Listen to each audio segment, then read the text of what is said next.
Мама, мында келші. Ал балам, не болды? Мынаны білмей отырмын. Мына жеңім, мына ауырма. Салмақтарын білмей жатсың да?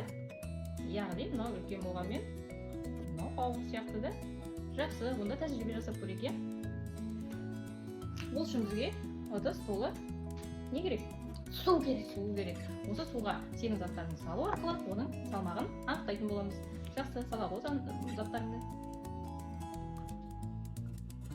Яғни, түбіне батып тұрған жоқ. Ол Аяғы баттыр қыптай. жоқ, тиіп тұрған жоқ жерге. Яғни ол ауыр ма, жеңіл ма? Жеңіл. Жеңіл. Сосын оның ішінде ауа бар сияқты. Ой, ауыр екен тас, да? Яғни тасымыз ауыр, түбіне батып кетті. Енді тағы мына жерден жемісті көрейік, да? Жемісті көрейікші.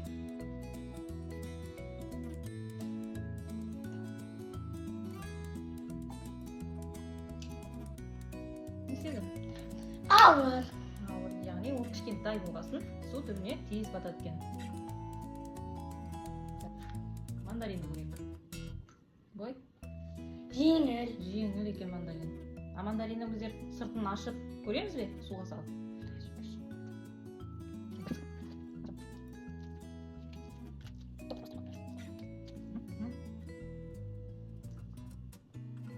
Батып кетті.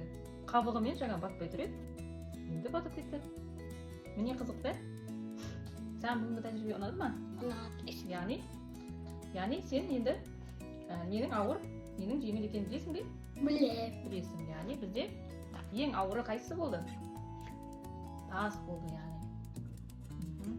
Яғни біздің тәжірибеміз бүгінгі заттардың ауыр және де жеңіл екендігін анықтау болды. Біздің тәжірибеміз ұнады ма саған? Жақсы, рахмет. Бізбен болғандарыңызға рахмет.